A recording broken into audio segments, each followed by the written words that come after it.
आज आपण केकचा अजून एक रेसिपी पाहणार आहोत। सॉफ्ट स्पॉन्जी एगलेस बिना ओव्हनचा पायनॅपल फ्लेवरमध्ये रवा केक बनवणार आहोत। कसा बनवायचा ते रवा केक पायनॅपल फ्लेवरमध्ये खूपच चविष्ट लागतो। एकदा नक्की ट्राय करून बघा, तुम्हालाही खूप आवडेल। अगदी बेकरीसारखा सॉफ्ट आणि स्पॉन्जी असा आपला हा केक तयार झालेला आहे। त्याचा लुक बघूनही तुम्हाला समजत असेल की केक एकदम परफेक्ट बिना ओव्हनचा झालेला आहे।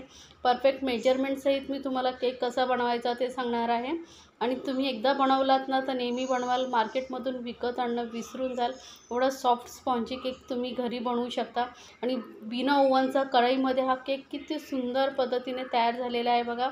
एकदम सॉफ्ट होतो आणि स्पॉन्जी असा आपला हा केक होतो। तर हा केक बनवण्यासाठी आपल्याला लागणार एका बाउलमध्ये तेल। तर इथे पाव कप मी रिफाइंड ऑइल घेतलेला आहे। कुठलाही स्मेलवाला तेल घ्यायचं नाही, रिफाइंड ऑइल घ्यायचं आहे। मापासाठी तुम्ही कुठलाही घरातला कप वाटी घ्या, त्याने माप घ्या। त्यानंतर यामध्ये ना अर्धा कप आपण इथे पिठी साखर वापरलेली आहे। आता पिठी साखर आणि तेल आपल्याला सगळं व्यवस्थित एकजीव करून घ्यायचं आहे।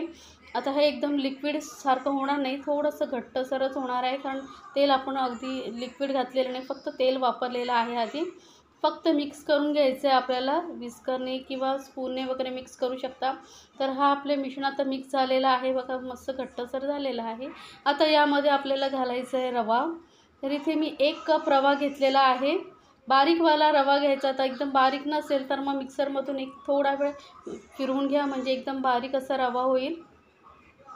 तर आता 1 कप घेतलेला आहे। त्यानंतर इथे बाइंडिंगसाठी आणि फ्लेवरसाठी पाव कप इथे मैदा घेतलेला आहे, त्यामुळे बाइंडिंग छान येतं। आता हे सुखं मिश्रण सर्व आपण असं एक मिक्स करून घेऊया, म्हणजे काय होईल आपल्याला व्यवस्थित नंतर दूध घातल्यानंतर मिक्स करायला सोपं जाईल, म्हणून आधी थोडंसं मिक्स करून घ्यायचं। त्यानंतर इथे मी रूम टेम्परेचरवरचं दूध घेतलेलं आहे। तर इथे मी पाऊण कप दूध घेतलेलं आहे। आपण आधी सर्व दूध नाही घालायचं आहे, थोडंसं ठेवायचं आहे आणि जसं जसं लागेल तसं थोडं घालत जायचं आहे। तर अगदी आपल्याला 1 कप रव्यासाठी पाऊण कप मी इथे दूध घेतलेलं आहे। आता मिक्स करत जायचं, कारण आपल्याला हे एकदम पातळ मिश्रण नको आहे, घट्टसर हवं आहे, म्हणजे केक आपला छान फुलतो आणि फ्लफी होतो।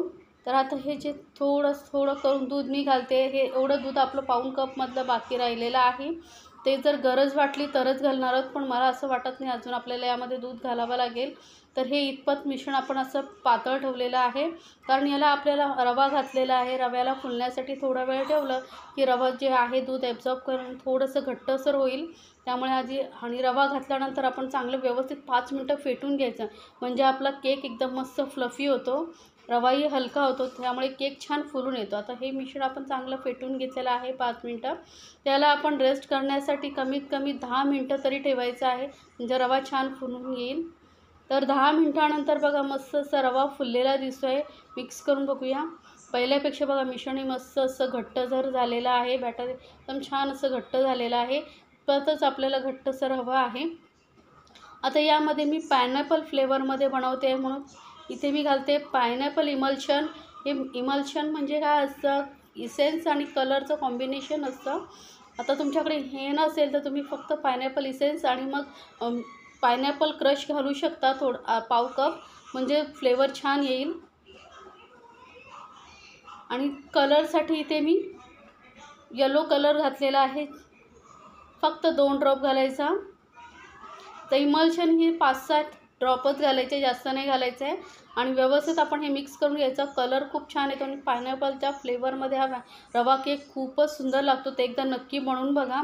त्यात हे व्यवस्थित मिक्स करून घ्यायचं आपल्याला। कलर बघा किती सुंदर आलेला आहे, येलो कलर।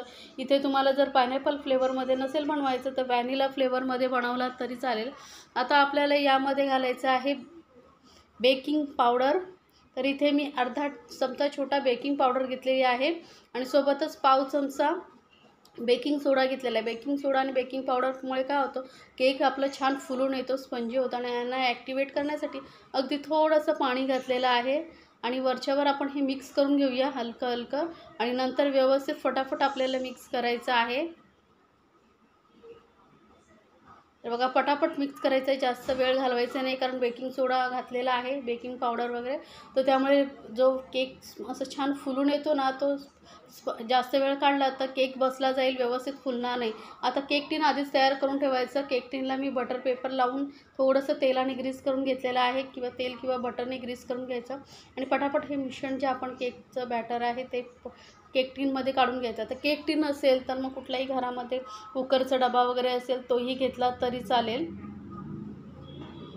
आणि हे सर्व मिश्रण यामध्ये काढून घ्यायचं आहे आपल्याला आणि हलका 2-3 वेळा टॅप करायचं, म्हणजे काय होईल, याच्यामध्ये जे बबल्स वगैरे असतील ना ते निघून येतील. आता ह्याला लगेचच आपण बेक करण्यासाठी ठेवायचं आहे. तर बेक करण्यासाठी काय करायचं, कढई आपण जेव्हा बेकिंग सोडा घालत असतो ना त्यावेळेसच कढई प्रीहीट करण्यासाठी ठेवायची लो फ्लेमवरती, म्हणजे पटकन आपल्याला केक टीन यामध्ये ठेवता येईल. आणि 35 ते 40 मिनटं लागतात केक बेक होण्यासाठी.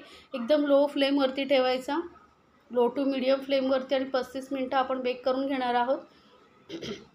आता मला ना केकमध्ये वरती गार्निशिंग करायचं, डेकोरेट करायचं ड्रायफ्रूट्सने, त्यामुळे 10 मिनटं झाली ना तर बघा वरती ड्रायफ्रूटचे काप लावायचे आहेत. मस्त पिस्त्याचे पीसेस लावते, म्हणजे दिसायला खूप सुंदर दिसतं. आणि केक बघा आपला मस्त फुलून आलेला आहे, कारण आपण बेकिंग पावडर आणि बेकिंग सोडा वेळ घातल्यानंतर जास्त वेळ ठेवला तर केक बसला जातो आणि व्यवस्थित फुलत नाही. त्यामुळे पटापट करायचं आहे आपल्याला. ही प्रोसेस जर तुम्ही फास्ट केलात ना तर तुमचाही केक असा छान फुलून येईल. तर पटापट आपण यावरती पीसेस, ड्रायफ्रूटचे पीसेस ठेवून घेऊया. आता ठेवल्यामुळे काय होतं, 10 मिनिटानंतर केक थोडा ओलसर असतो, त्यामुळे जे ड्रायफ्रूट्स आहेत ना ते छान असे चिपकून राहतात, निघत नाही जेव्हा आपण कटिंग करतो तेव्हा. तर मस्त असं केकला सजवल्यानंतर परत आपण याला झाकून 20 मिनटं बेक करून घेणार आहोत, 20 ते 25 मिनटं. तर साधारण 25 मिनटं होऊन गेलेत, म्हणजे टोटल 35 मिनिट झालेले आहेत.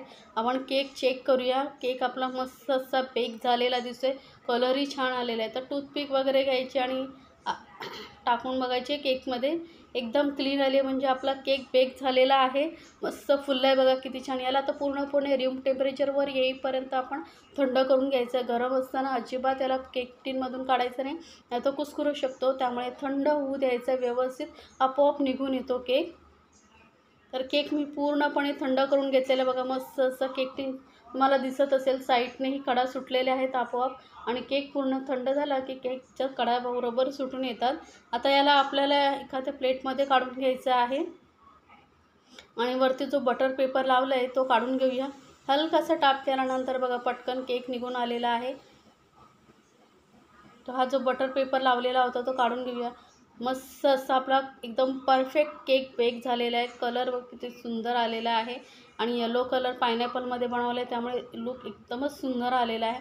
आता हा एकदम सॉफ्ट झालेला, कट करतानाच तुम्हाला समजेल की केक किती सॉफ्ट झालेला आहे. एकदम मस्त स्पॉन्जी असा आपला केक तयार झालेला आहे. घरच्या घरी आणि घरातल्या साहित्यापासून हा केक बनवता येतो, त्यामुळे स्वस्तही पडतो आणि चवीला ते एकदम अप्रतिम लागतो. आता तुम्हाला इथे इसेन्स तुम्हाला ज्या फ्लेवरमध्ये बनवायचं आहे ना त्या फ्लेवरमध्ये तुम्ही बनवू शकता. मस्त असं स्पॉन्जी असा आपला केक तयार झालेला आहे, झटपट केक. तर नक्की बनवा आणि मला कमेंट्समध्ये सांगायला विसरू नका. आणि रेसिपी आवडत असेल तर चॅनलला लाईक्स, कमेंट्स आणि सबस्क्राईब करायला विसरू नका. सोबतच बेल आयकॉनवरती क्लिक करा, म्हणजे माझ्या नवीन रेसिपीची नोटिफिकेशन लगेचच तुमच्यापर्यंत पोहोचेल. आणि रेसिपी तुम्हाला आवडली की नाही तेही मला कमेंट्समध्ये जरूर सांगा, किंवा तुम्हाला कुठली अजून रेसिपी पाहायला आवडेल तेही मला कमेंट्समध्ये सांगा, मी नक्की बनवून दाखवेन.